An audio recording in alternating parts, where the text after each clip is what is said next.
घर पे खूब खेलते हैं, इसमें कोई शक नहीं है कि इस वक्त सबसे टफ टीम भारत की है घर में हराने के हिसाब से।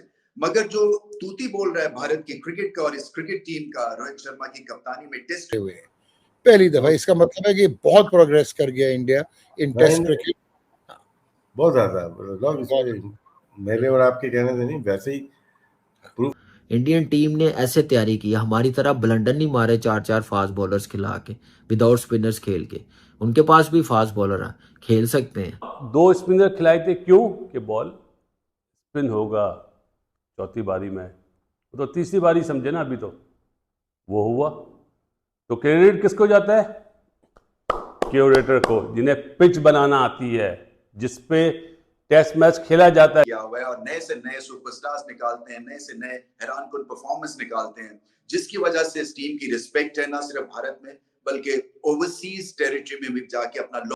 पाकिस्तान में भी ये बात चल रही है कि बांग्लादेश को असल शिकार तो अश्विन ने किया और पाकिस्तान ने तो पहले टेस्ट मैच में स्पिनर खिलाया नहीं।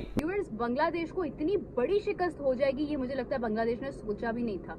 मतलब पाकिस्तान से जीतने के बाद जब वो गए तो उनको लगा था कि शायद हम इंडिया को भी डोमिनेट इंडिया के लिए क्या अच्छा हुआ, क्या एवरेज हुआ, वो अब मैं बात करता हूं। पूरे मैच में 5 आउट करे बुमराह ने, पूरे मैच में 6 आउट करे जडेजा ने, अपने अश्विन ने, पूरे मैच में जडेजा ने 5 आउट करे, 2 सिराज ने आउट करे, 2 आकाशदीप ने आउट करे। सही है, ये हो गई 20 विकेटें। बॉलर्स ने सारे खाने टिक कर दिए और 2 स्पिनर खिलाए थे, क्यों? कि बॉल स्पिन होगा चौथी बारी में, तो तीसरी बारी समझे ना, अभी तो वो हुआ। तो क्रेडिट किसको जाता है? क्यूरेटर को, जिन्हें पिच बनाना आती है, जिसपे टेस्ट मैच खेला जाता है, जिसपे मैच खेला जाता है और जीत के निकला जाता है। हमारी तरह नहीं, गोरे को बुलाया है, 4 फास्ट बॉलर खिलवा दिए। मैं बार बार उस तरफ चले जाता हूँ क्योंकि गुस्सा भरा हुआ है। हमारे मुल्क में पता है क्या बोला जाता है? पिच विच की कोई वैल्यू नहीं है। जाहिल लोग हैं, जाहिल, जिन्होंने सामान उठा के क्रिकेट खेली है, वो आजकल बोर्ड में लगे हुए हैं। इसलिए गुस्सा आता है कि बच्चों को क्या सबक सिखा रहे हैं। 50% काम मसला हल हो जाता है अगर आप पिच को पढ़ नहीं लिया। फिर मैं बोलूंगा कोई अपनी गलतियां छुपाने के लिए कोई ऐसे फजूल बातें नहीं की। इंडिया के पास कोई कमी नहीं थी विकेट कीपर बैट्समैनों की। जुरल ने अभी एक टेस्ट मैच, इस टेस्ट मैच से पहले मैन ऑफ द मैच हुआ है वो, तो उनको पता है कि जुरल और पंत में क्या फ़र्क है, क्या चीज़ है ये टीम इंडिया के लिए कर सकता है, तो वो करके दिखाया। तो क्या कॉम्बिनेशन, क्या फॉर्म होगी जब रोहित शर्मा भी रन्स करेगा, विराट कोहली भी करेगा आने वाले टेस्ट मैच में, आने वाली सीरीज में, तो किस किस को आउट करेंगे। कभी ऐसा ऑस्ट्रेलियन टीम के मतलब सोचते थे हम लोग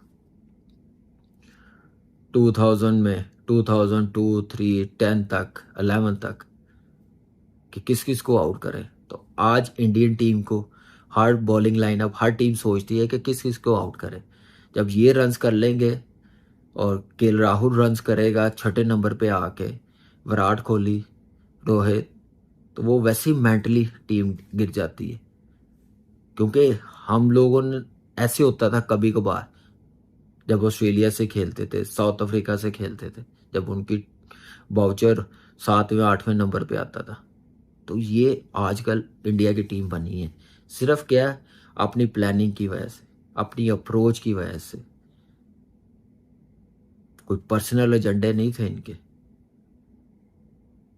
तो इसलिए ये परफॉर्मेंस नज़र आई है। और हमारी तरह नहीं है कि हमारे पर्सनल एजेंडे होते हैं। अभी भी देख लें, गेंद हिल रहा था, 6 विकेटें गिर गई 150 से कम स्कोर पे, मगर उसके बाद ग्रेट रिकवरी हुई और वही रिकवरी एक न्यूक्लियस बनी, एक कैटलिस्ट बनी इस जीत का। घर पे खूब खेलते हैं, इसमें कोई शक नहीं है कि इस वक्त सबसे टफ टीम भारत की है घर में हराने के हिसाब से। मगर जो तूती बोल रहा है भारत की क्रिकेट का और इस क्रिकेट टीम का रोहित शर्मा की कप्तानी में टेस्ट क्रिकेट में मैं बात कर रहा हूं, वो ओवरसीज विक्ट्री से भी बन रहा है। इसलिए कि ना सिर्फ ये कंपेटिटिव रहते हैं ओवरसीज टेरिटरीज में, बल्कि मैचेस जीतते हैं, जिसकी वजह से धाक बन चुकी है। सो बांग्लादेश को बहुत कुछ करना था ऐसी कामयाब टीम के खिलाफ उनको टफ टाइम देने के लिए, क्योंकि टेस्ट मैच जीतना तो एक ड्रीम ही हो सकती है किसी भी विजिटिंग टीम की आजकल, मगर टफ टाइम एक आधे सेशन में जरूर दिया, मगर उसके बाद इतनी कैपेसिटी नहीं थी कि वो भारत को चैलेंज कर सके over a period of 5 days. So चौथे दिन मुकाबला खत्म, और आप देखिए कि किस तरह से बॉलर्स ने साथ दिया रोहित शर्मा के इस विक्ट्री में। पहली इनिंग्स में फास्ट बॉलर्स छाए रहे, दूसरी इनिंग्स में स्पिनर्स छाए रहे, और टेस्ट मैच कमाल का था रवि अश्विन का। घर में खेल के 100 भी करना और 6 विकेट्स भी लेने, कमाल की महारत और कमाल की ऑलराउंड एहलियत है। शायद इनको उस तरह का मुकाम क्रिकेट में नहीं मिला है जिस तरह के मिलना चाहिए एक ऑलराउंडर की हैसियत से, क्योंकि अगर रिकॉर्ड्स पे जाएं तो रवि अश्विन किसी से कम नहीं है। मौके पे सेंचुरी, मौके पे विकेट्स, और ज्यादा भाव नहीं खाते हैं, विकेट लेके कोई ड्रामा नहीं करते हैं, सेंचुरी करके कोई ड्रामा नहीं करते हैं, हर चीज स्ट्राइक में लेते हैं। 12th मैन भी जब इनको बनाया जाता है या टीम से बाहर किया जाता है तो कोई नाज नखरे नहीं है, अंडरस्टैंड करते हैं टीम की सिचुएशन को, अपनी रिस्पॉन्सिबिलिटी को समझते हैं, और जब भी मौका मिलता है बहुत ही खूब खेलते हैं। और यही एक प्रोफेशनल क्रिकेटर कर सकता है। बहुत सारी चीजें सीखने वाली हैं अश्विन से, कि जब आपको मौका मिले आप प्रूव करें कि आपको अगली दफा बाहर करना या टीम से निकालना बहुत मुश्किल काम हो। अगर भारत को क्रेडिट देना पड़ेगा कि पिछले 5-6 साल से एक लेवल मेंटेन किया हुआ है, और नए से नए सुपरस्टार्स निकालते हैं, नए से नए हैरानकुन परफॉर्मेंस निकालते हैं, जिसकी वजह से इस टीम की रिस्पेक्ट है ना सिर्फ भारत में बल्कि ओवरसीज टेरिटरी में। देखें ना इंडिया का ये आप बैटिंग लाइनअप देखें, सरफराज बाहर हुआ है, केएल राहुल आए, और जुरेल जो परफॉर्मर थे वो बाहर हुए हैं। स्ट्रेंथ देख लेना इनकी। तो मुकाबला आप सोच रहे हो कि होगा नहीं होगा, मेरा नहीं ख्याल के हो सकता है इतना ज्यादा। लेकिन राशिद, हाँ, उन दोनों की इनिंग्स के बारे में क्या ख्याल है, गिल और पंत की, स्पेशली ऋषभ पंत? आउटस्टैंडिंग। ऋषभ पंत काफी अरसे के बाद 2 साल के बाद आए होंगे टेस्ट क्रिकेट खेलने के लिए। 700 दिन, बिल्कुल 700 दिन के बाद। 700 दिन बहुत ज्यादा होते हैं। और उसके बाद जिस तरह T20 वर्ल्ड कप खेला, IPL खेली 18 महीने के बाद, तो आउटस्टैंडिंग। वो एथलीट ही डिफरेंट है। और जिस तरह से कल मैं रील आ रही थी, वो फील्डर सेट कर रहा था बांग्लादेश का, बोला इसको मिड विकेट रखो, मत हाइट हो गई ना ये तो। और उसने जिस तरह से बैटिंग की है, और टेस्ट मैच में कीपिंग करना ज़्यादा मुश्किल होता है। अच्छी की बुरी की वो छोड़े, पूरा दिन या पूरे दो इनिंग्स के अंदर अगर कीपिंग करना है, वो एक कमाल था। बैटिंग तो की उन्होंने, मतलब मोमेंटम जारी रखते हैं वो, और उस गेम को पेस अच्छी रखी उन्होंने। जहाँ शुभमन गिल के है, उनके भी मतलब रिकॉर्ड तो बहुत ही आउटस्टैंडिंग है। उनके भी 600 हो गए शायद ना। उनके 5 ऋषभ की। लोग ये दोनों आउटस्टैंडिंग प्लेयर्स हैं। यहाँ पे सिर्फ इंडिया में नहीं, बाहर भी परफॉर्म किया हुआ है इन लोगों ने। अब तो ये भी पुराने हो गए लोग, नए तो रहे नहीं, बड़ी बड़ी सीरीज खेल चुके हैं।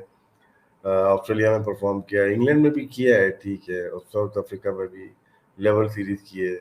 2007 से इंग्लैंड में नहीं जीते बस ये लोग सीरीज शायद, लेकिन वहाँ पे भी जीत जाएंगे। लेकिन टीम बहुत तगड़ी नजर आ रही है, पेस पे भी रिलाई कर रहे हैं, चाहे वो जसप्रीत हो या आकाशदीप हो, साथ में मोहम्मद शामी मिस कर रहे हैं, सिराज है इनके पास। पेस अटैक तेज और अच्छी बॉलिंग करने वाले मौजूद हैं। स्पिनर कुलदीप बाहर बैठे हुए हैं, बाकी 2 खेल रहे हैं। इन दोनों की विकेट मिला लें तो काफी विकेट। पाकिस्तान में भी ये बात चल रही है कि बांग्लादेश को असल शिकार तो अश्विन ने किया, और पाकिस्तान ने तो पहले टेस्ट मैच में स्पिनर खिलाया नहीं। मैंने उस वक्त भी एक बात की थी और आज भी वही बात पे कायम हूं कि पाकिस्तान ने इसलिए स्पिनर नहीं खिलाया था कि हमारा कप्तान बेवकूफ़ या कोच बेवकूफ़ है, आपके पास क्वालिटी स्पिनर ही नहीं था। वही स्पिनर अबरार जिसका बहुत जिक्र कर रहे हैं, अब चैंपियंस कप में देख लीजिए उनकी परफॉर्मेंस कैसी रही है। और दूसरा, एक स्ट्रेटजी जो भारत लेके चलता है, ये फ़र्क है। देखिए खिलाड़ी, मैं हमेशा मानता हूँ जो खिलाड़ी अब अंडर 19 से देखिए बांग्लादेश बहुत अच्छा होता है, ऊपर आके प्रॉब्लम होता है, इसका मतलब है कि ग्रूमिंग का इशू है। सेम पाकिस्तान का देख लीजिए। खैर अब तो हमारे अंडर 19 के भी अच्छे नहीं आ रहे, अंडर 19 के भी अब ऑस्ट्रेलिया और इंडिया के बहुत बेहतर क्रिकेटर्स आ रहे हैं। बट पॉइंट इज, अभी आपने एशिया कप में इंडिया को अंडर 19 में हराया, बाद में वर्ल्ड कप में सिचुएशन देख रहे हैं दोनों की कितनी डिफरेंट थी, बीच में सिर्फ 2-3 माह का गैप था। तो ग्रूमिंग किसकी किस तरह से होती है वो बहुत मैटर करता है। मैं आपको एशवन की एग्जांपल देता हूं। भारत ने पिछले 2 वर्षों में यानी 2023-2024 के बीच भारत ने 15, रोहित शर्मा की भारतीय टेस्ट टीम ने 15 टेस्ट मैच खेले, 15, जबकि एशवन ने, इतना सक्सेसफुल स्पिनर एशवन ने 13 खेले, 2 टेस्ट मैच नहीं खेले, एक केप टाउन में नहीं खेला, एक ओवल में नहीं खेला उन्होंने, और इन 13 में भी 3 उन्होंने भारत से बाहर खेले, बाकी 10 भारत के अंदर खेले। ऐसा नहीं कि वो भारत के बाहर नहीं खेल सकते, वो भी मैं उसके ऊपर आता हूं कि सीना कंट्री में उनका रैकेट कैसा है, ये मैं इसके ऊपर आता हूं। अब मैं आपको थोड़ी सी इसकी बात ये जोड़ना चाह रहा हूं। 38 ईयर ओल्ड है एशवन, और इतना ही एज है यासिर शाह की, जो 2 वर्षों से पाकिस्तान के किसी पर्सपेक्टिव में नहीं खेल रहे हैं। मतलब आप छोड़ देते हैं किसी प्लेयर को अगर आपके पास अच्छा आता है। एशवन के तो छोड़ जाने की वजह भी हो सकती है ना, आप एशवन को ड्रॉप कर सकते हैं, आपके पास कुलदीप यादव है, आप अक्षर पटेल है, उनके पास और भी बहुत ऑप्शन हैं, मगर उन्होंने फिर भी एशवन को लेके चले। अब 13 मैचेस खेले हैं, 73 विकेट्स हैं उनकी, 7 बार 5 हैं और बेस्ट उनकी 12 हैं।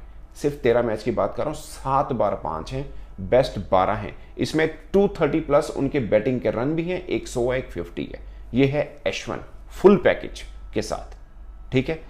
अब 2 मैच नहीं खिलाए, एक ओवल में नहीं खिलाए, केप टाउन में नहीं खिलाया। देखिए आप हर प्लेयर की पोस्ट प्लस नेगेटिव होते हैं, कहीं पर पेस फ्रेंडली पिच होती है, कहीं पर स्पिन फ्रेंडली पिच होती है, तो आपको अपने हथियार देख के इस्तेमाल करने होते हैं। ऐसे नहीं कि हर जगह पे आप फेंक देते हैं, हर जगह पे नहीं डालते। तो ये कमाल है, ये एक स्ट्रक्चर का, एक कप्तान का, एक सिस्टम का कमाल है। उन्होंने सिर्फ 2 वर्षों में 2 टेस्ट नहीं खिलाए, क्योंकि वहां पे बॉलर फ्रेंडली पिच थी। बांग्लादेश को इतनी बड़ी शिकस्त हो जाएगी ये मुझे लगता है बांग्लादेश ने सोचा भी नहीं था। मतलब पाकिस्तान से जीतने के बाद जब वो गए तो उनको लगा था कि शायद हम इंडिया को भी डोमिनेट कर लेंगे। मैं मतलब ये नहीं कहूँगी कि बांग्लादेश में किसी किस्म की कोई कमी थी। अगर कप्तान को देखें तो उन्होंने भी रन बनाने की पूरी कोशिश की, मगर जिस तरह से उनको रोका गया, बॉलिंग ने जिस तरह से डोमिनेट किया, मतलब मैंने पहले ही बोला था कि इंडिया अपनी बॉलिंग को लेकर इतना स्ट्रांग है कि मतलब जो मुश्किलात बॉलिंग की वजह से पेश आ सकती हैं उसके अंदर तो कोई दो राय है ही नहीं। और अगर अभी देखते हैं हम तो इतने ज़्यादा रन, मतलब 280 रन की जो है वो शिकस्त बांग्लादेश को मिली है, और ये उनको एक झटका है।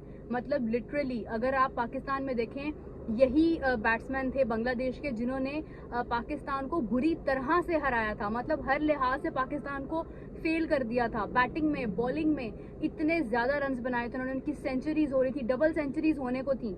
लेकिन अगर आप अभी देखें जो हालात इस वक्त इंडिया के हैं, इंडिया ने जिस तरह से बांग्लादेश को हराया है, इतनी बड़ी शिकस्त दी है, मुझे लगता है सेकंड टेस्ट के अंदर बांग्लादेश इसी गम से बाहर नहीं आ पाएगा, क्योंकि इंडिया ने जिस तरह से डोमिनेट किया है। हेलो दोस्तों, नमस्कार। इंडिया सिनेमा चैनल पे आपको स्वागत है। दरअसल दोस्तों, आज आपने देखा कि इंडिया ने बांग्लादेश को एक शर्मनाक 280 रन की पहला टेस्ट में शिकस्त दे दी है। जी हाँ दोस्तों, भारत ने बांग्लादेश को डे 4 में 234 पे ऑल आउट कर दिया है और रविचंद्र अश्विनी की 113 रन और 6 विकेट लेके प्लेयर ऑफ द मैच बन चुका है।